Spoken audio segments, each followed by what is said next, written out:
What's up guys, Rob the Awesome here, and today we're going to take a look at the amazing amount of pyro secondaries that the game has to offer and deciding which is the best and which is the worst. Before I start, there are certain things you should know before watching. These guys don't just focus purely on the stats, we also focus on the psychological portion of the weapon as well and how it affects both the user of the weapon and the victims against it, so keep that in mind while watching. Another thing is that if a weapon isn't listed in this video, then the only reason for that is because it's a reskin of another weapon. End of story. Lastly, I advise people to read the pinned comment at the top of the comment section to understand what these guys are about and what my intentions are when making them. It's important to understand the reason for why I do these guides and grasp the bigger picture for past, present, and future best and worst videos. Alright, we good? Here we go.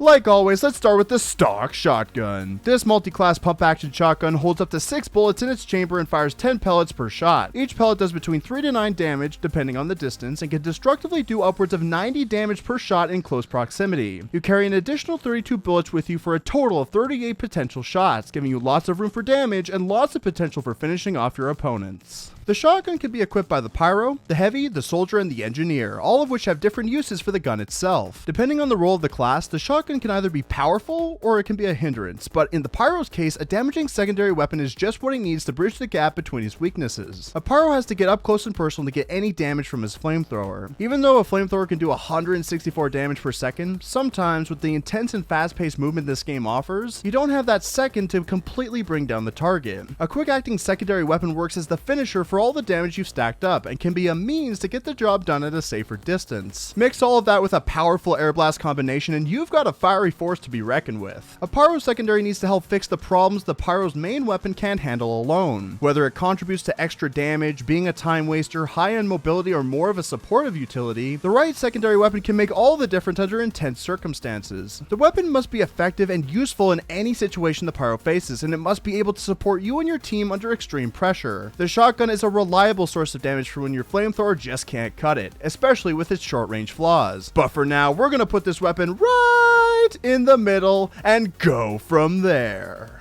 Keeping up with the shotgun theme, we have the Reserve Shooter. This weapon is used by both the Soldier and the Pyro alike and can prove powerful against sky-high enemies. When someone is sent airborne via rocket jump, sticky jump, grappling hook, or thermal thruster charge, each shot does increased mini-crit damage, cutting their flight short of their initial destination. On top of that, this weapon deploys 20% faster, wasting no time when it comes to finishing off low-health targets. As nice as that all sounds, it doesn't come without a hefty price. There is a 34% clip size penalty overall, reducing the amount of bullets you can have in the chamber from 6 to a measly 4 per maximum reload.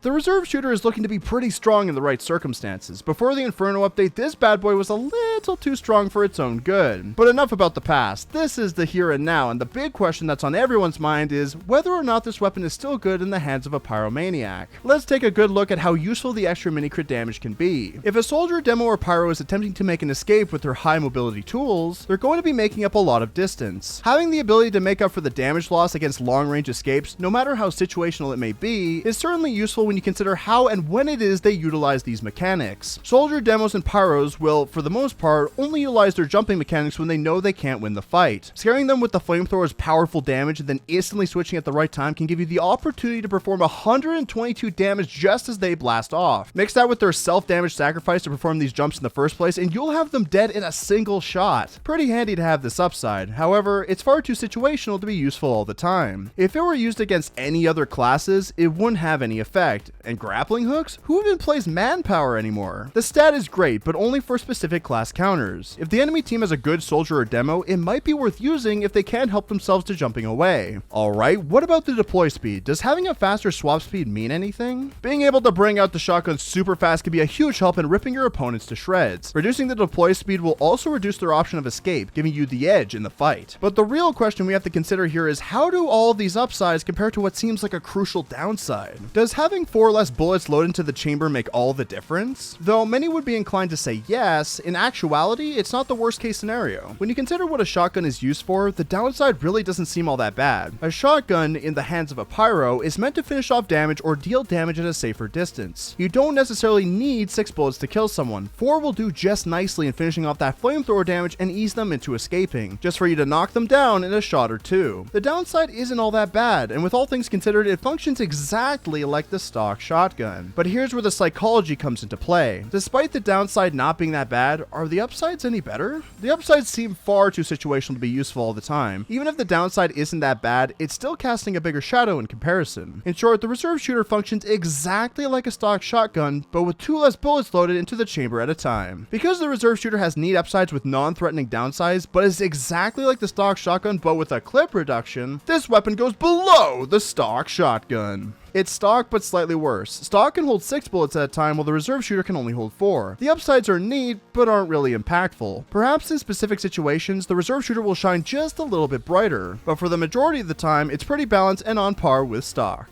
All the shotguns are looking very strong. What could possibly go wrong with the panic attack? This over-the-top looking shotgun could be held by the 4 classes that could also handle the stock shotgun, but in action it becomes a handful and a half to actually use with any of them. For starters, there are 50% more pellets in a single shot, turning your 10 pellets into a total of 15, upping the damage potential immensely. As a bonus, the weapon also deploys 50% faster than ever before, giving the enemy no time to think twice before being shot into oblivion. The panic attack also fires in a fixed pattern, making it easier to know where you need to shoot in order to hit a majority of your pellets. What's so complicated about that? Sounds like a downright good time to me. But here's where the downsides kick in. The weapon itself has a 30% damage penalty, mitigating that increased damage potential and flushing it down the drain. Each pellet can do up to a maximum of 6.3 damage per shot and can combine to do upwards of 94 damage per shot. Only 4 extra damage compared to stock? Yeesh, hopefully it doesn't get much worse than that.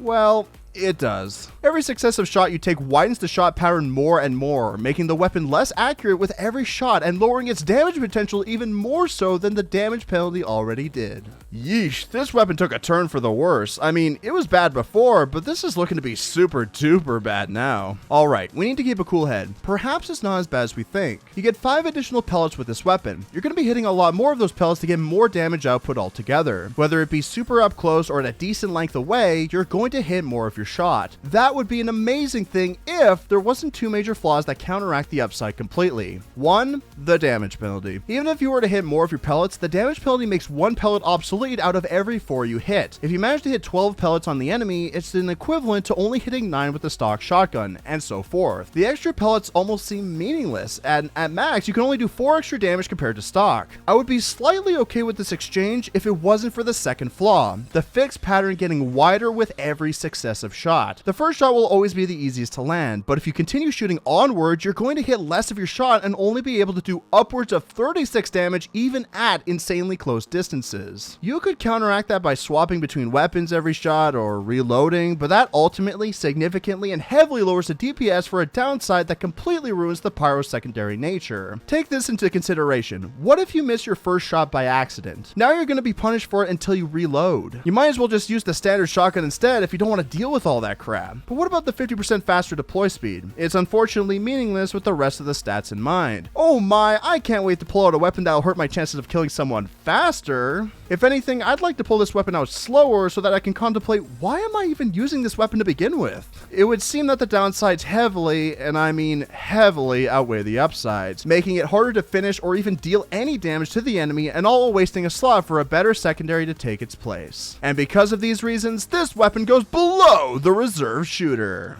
It really sucks how useless this weapon is. What was Valve thinking when they were redesigning its stats? It doesn't matter which class uses this shotgun, it's overall a terrible weapon that nobody should consider laying their hands on.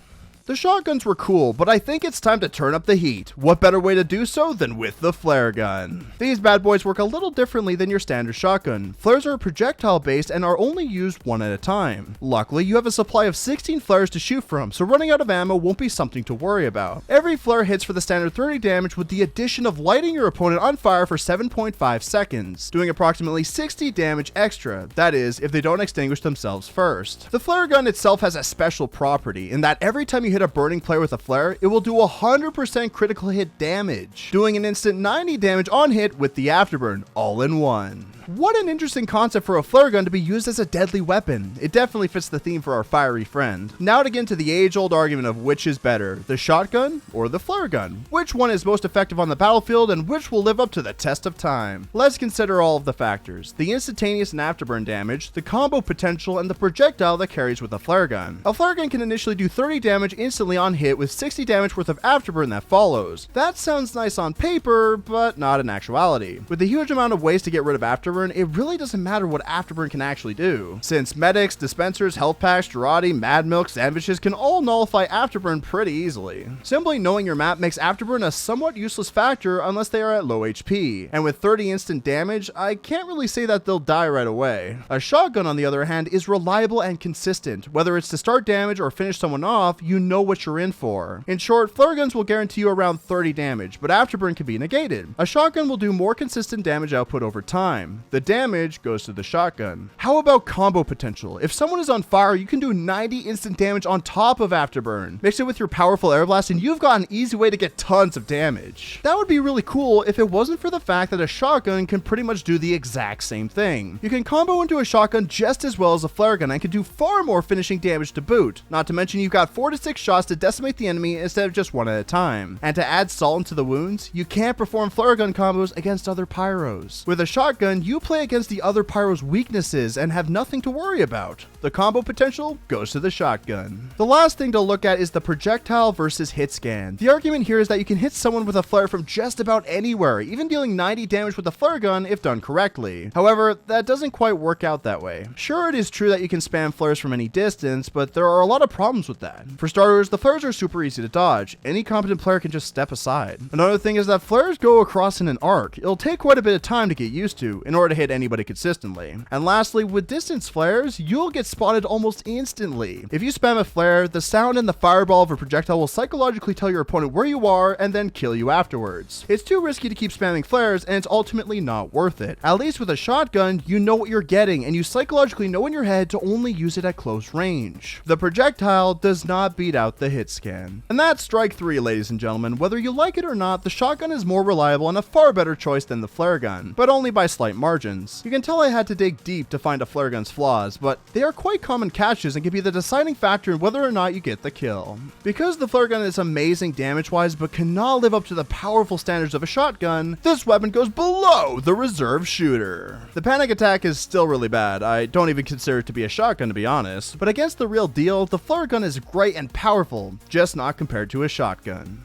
Flare guns are a neat concept, and they only get better. On its way to spice things up is the Detonator. This flare gun acts like the standard with a few twists to keep things interesting. Every hit on a burning player does 100% mini crit damage, dealing a little extra damage than a normal shot. You also have the ability to detonate the flare at any time, controlling how the projectile will hit your opponents in an area of effect. It's nice to see that this flare gun fixes its own projectile-based weakness, but it doesn't come without a catch. There is a 25% damage penalty on the weapon, turning the 30 damage on hit to a mediocre 23 instead. That means a mini crit hit on burning players will instead do 30 damage. Seems like a lot of work just to get back to square one. Lastly, there is a 50% damage to self penalty, which in of itself is a positive thing despite the negative text. With this added negative stat, you are able to shoot at the ground and do a mini hop, reaching destinations you couldn't have reached otherwise. In terms of damage, this seems rather lackluster. You start with 23 damage with 60 afterburn, of course, and work your way to do 30 instant damage on burning players? This is nowhere near the flare gun's massive damage output. But hold on, the Detonator fixes a prominent weakness that may make it easier to land more shots. Since you can detonate your flare to do AoE damage, you might get the chance to hit more than one player at a time. The idea sounds fantastic. I could certainly get over the low damage output if I can hit more of my flares easier, but when you try to do it in game, it's a whole nother story. The blast radius of the flare when detonated is actually rather small. Sure, it'll hit a person nearby, but it would have to be super close if anything. Not to mention that it's hard to tell when to detonate the flare with such a small AoE. You either detonate too early or you detonate too late. Sometimes you'll get the timing down, but it's no easy feat. It's also worth mentioning that detonating a flare, depending on how far it is from the person, reduces the damage on initial hit from 23 to as low as 11 damage. My damage gets reduced yet again? You need to pay an even heftier price in order to utilize the upside upside?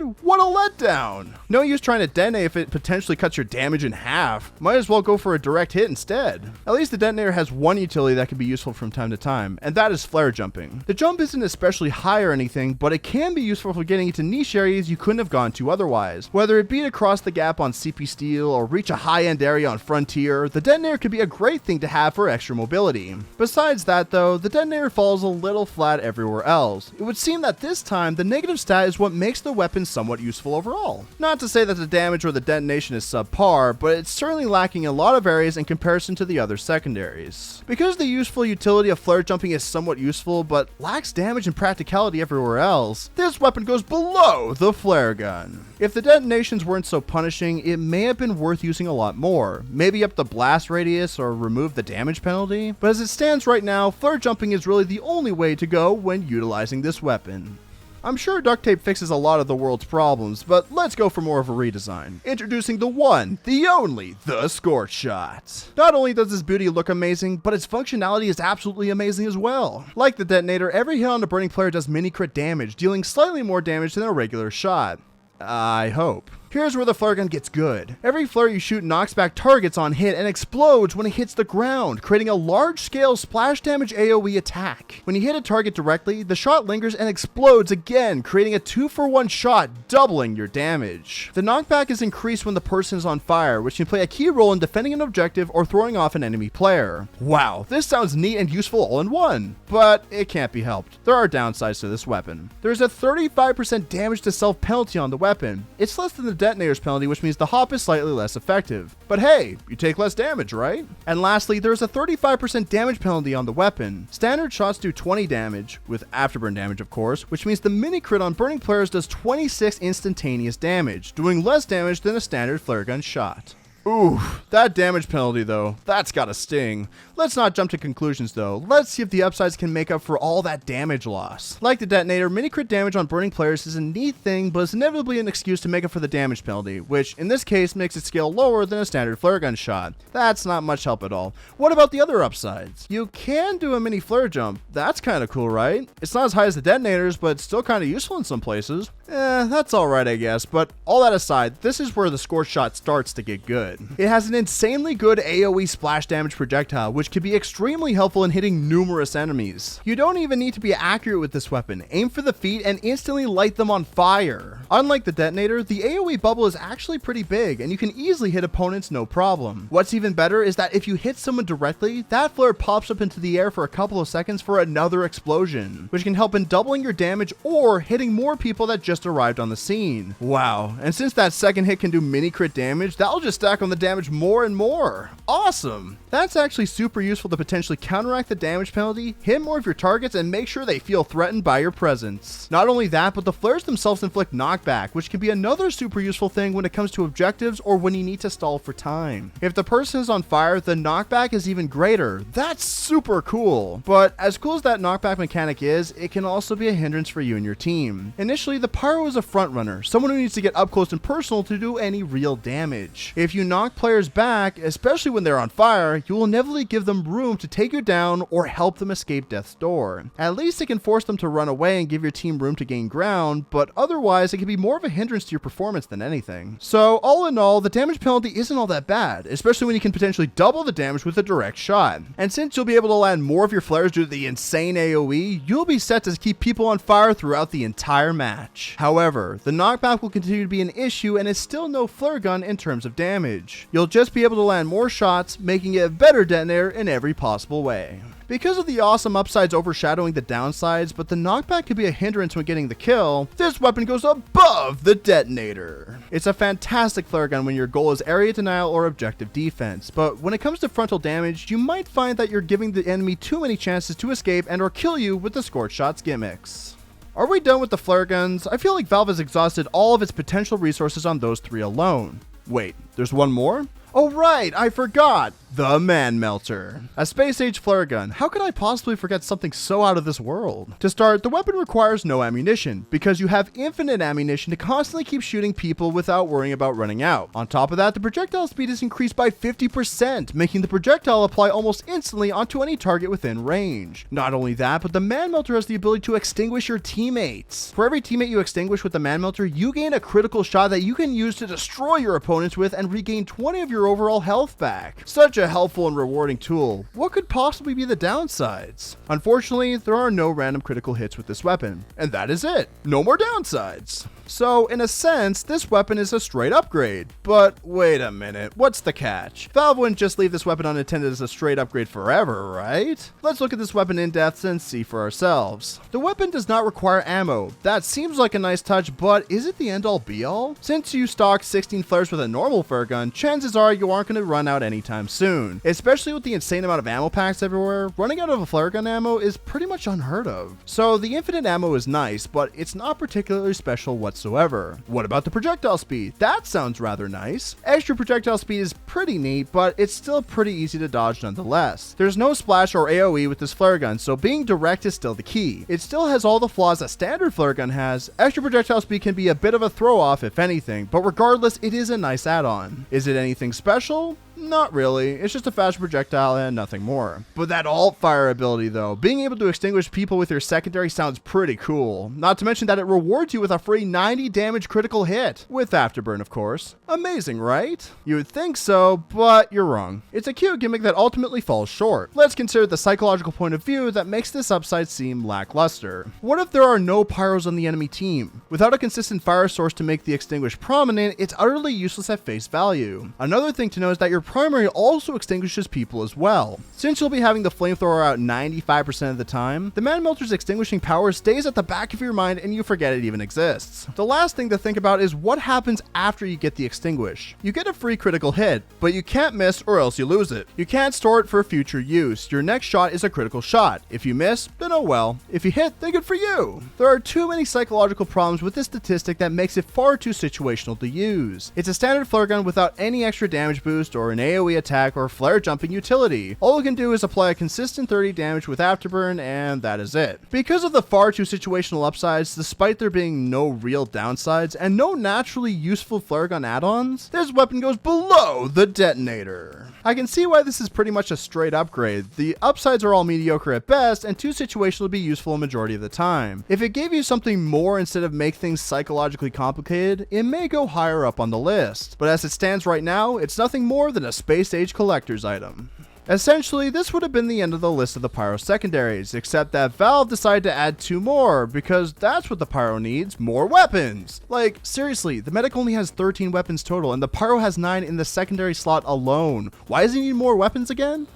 Okay, let's get back on track here. The first new weapon introduced in this lineup is the Gas Passer. This gasoline tank is a throwable weapon, much like the Gerardian Mad Milk, that creates a toxic visible gas cloud that coats enemies with flammable material. The gas cloud lingers for 5 seconds, so even if you don't land a near perfect shot, anybody can still walk right into your trap, creating the ultimate area denial tool. When coated, any form of damage from any class will ignite the coated target into a 10-second afterburn frenzy. Even enemy pyros aren't safe from the dastardly effects. The best part is that even if you die with some of your meter does not reset, keeping the same position it was originally even when you respawn. This sounds awesome, but what are the downsides to a tank of gas? Unfortunately, you do not initially start out with a secondary weapon. It takes 1 full minute to completely fill the meter alone, which can be far too long to make useful. However, you can reduce the timer by dealing damage to your opponents, turning that 1 minute timer into a 10-second timer if done correctly. As much as I'd like to say that the Pyro does not need new weapons, the Gas Passer is the first of its kind to be a passive secondary. No shotgun, no flare gun, this is in a league of its own, and it's pretty cool to see it do something other than shoot people. So now the question we've got to ask ourselves is, does a passive weapon outweigh a shotgun and or a flare gun? In order to determine that, we gotta look at the stats more in depth to analyze the benefits of using this gas can. The first thing to know is that it takes roughly a minute to fill the tank, leaving you with no secondary for finishing damage or long range attack. A whole minute? That'll take forever! forever. At least Valve is generous enough to give us the ability to reduce the timer the more damage we deal. That would be a nice afterthought if it wasn't for the fact that you can't utilize a secondary option to help with that. You need to get up close and personal to damage anyone. You have to kill 2 to 3 people to fill the gas tank, and you can't always guarantee that. What if you're on defense and you need to defend your medic or sentry nest? Good luck trying to deal damage. That 1 minute timer isn't going to reduce itself anytime soon. But let's take a step back. Perhaps the 1 minute timer is there for a good reason. Maybe the gas cloud is so good that the 1 minute timer speaks for itself. Let's take a look at the upsides. You can throw a gas canister like Girardi or Mad Milk and create a lingering gas cloud that soaks the enemy in fuel. Any form of damage ignites afterburn for 10 whole seconds. That's really cool and super useful for scaring enemies and getting them away from specific areas. However, it's more situational than you might think. Despite its awesome area denial ability, psychologically putting your enemy in disarray, lighting your enemies on fire isn't all that it's cracked up to be. I've said it before and I'll say it again. Afterburn really doesn't matter with the insane amount of ways that you can get rid of it. Now, that doesn't mean that afterburn is necessarily bad in this scenario, just in terms of long range attacks. If you utilize the gas passer in an area where your team is dormant, like on defense, or to dry push on offense, the afterburn can really make things easier for your team and knock enemies down one by one. It all depends on how you use it and how good your team is at making use of this brand new secondary weapon. Not to mention the psychology behind the gas cloud itself. It takes up a lot of space and is really green, instinctively letting the enemy stay away from the area despite it only giving them afterburn. And if they are coated by it, their screen gets all frazzled with green liquid everywhere, giving them quite a shock to their surroundings. Is the gas passer better than a shotgun or a flare gun, however? Unfortunately, no. Despite the gas passer lighting the enemy on fire for 10 whole seconds, the flare gun, only having the ability to light someone for 7.5 seconds, is easier to deal afterburn and does more damage to boot. The flare gun can deal insane amounts of damage. The detonator can explode to hit people easier. The Scorch Shot has splash damage that lights them up easier, and the Manmelter, well, okay, the Manmelter is even more situational and less threatening than the gas passer, but you get the idea. The gas passer is deadly and a really cool concept, but when the competition can do a better job in a shorter amount of time, it might need a slight buff in the future. Because of its insane use in team play but falls short in comparison to some of the other weapons, this weapon goes below the Detonator. The panic attack is still god-awful. Please never touch that weapon. And the Manmelter is sadly not all that great and even more situational in comparison. The gas passer barely slides on by with its powerful area denial, timer control, and psychological value. If it had more of a buff, it could definitely compare to the other secondaries, but the way it is right now is a tiny bit situational, relying on your team and your damage output to work in your favor.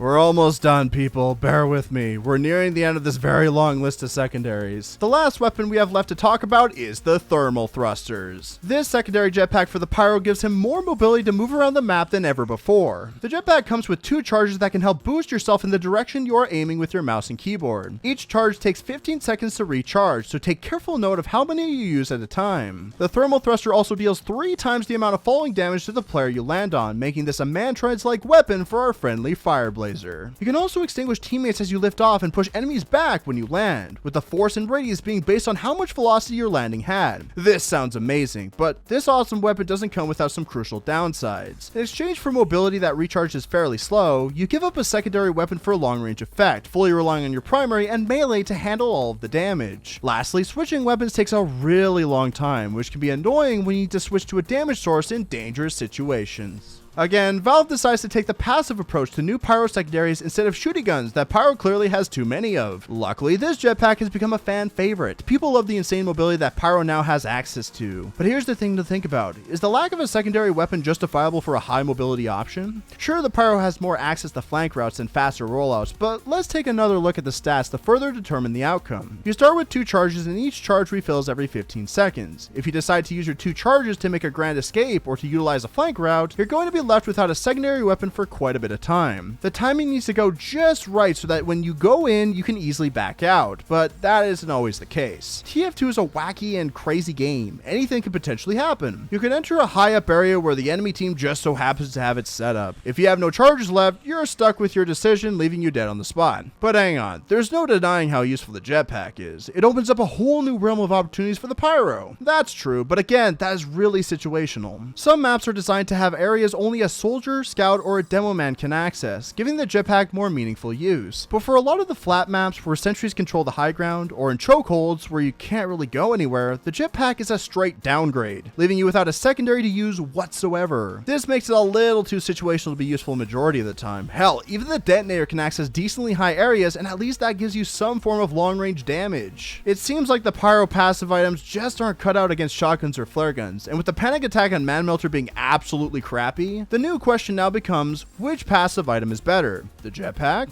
or the gas can? The jetpack gives you 2 charges of mobility that would probably save you 3 to 5 seconds of travel time. When you run out of charges, you are left with nothing for quite a bit of time. On the other hand, the gas tank takes a minute to recharge, leaving you without a secondary for a long time. But the timer is in your control and can be reduced to be 10 seconds long. In terms of usefulness, the jetpack is great for rollouts and flanking options, but becomes utterly useless on defensive hold, choke points, or flat maps. For the gas passer, it can be a useful thing you don't have to use right away. You can time it with a push or plop it down when the enemy is pushing themselves. When you think about all of that, the jetpack really isn't as amazing as what people think it is. But are you still not convinced? There is one last hidden stat that puts the final psychological nail in the coffin, and that's the swap speed. The jetpack takes forever to pull out and takes forever to put away. If you need to escape right now, sorry, you gotta wait 2 seconds, which is enough time for you to be dead. And what if you accidentally pull it out of habit? You get punished heavily with the slow return time, which again will leave you dead. In short, pyros are too used to the combo ability of switching to a secondary weapon. Instinctively pulling out a secondary is in your nature, but the jetpack punishes you heavily for trying to use it instantly or going back on old habits, which makes this the worst half of the passive options. Because of the great mobility this weapon offers but has such crappy hidden downsides, this weapon goes below the gas passer. I'm sorry to say, but the jetpack really isn't that great. It opens up a lot of doors, yes, but Pyro is just fine with what he had prior and can flank just as easily without being heavily punished for psychological mistakes.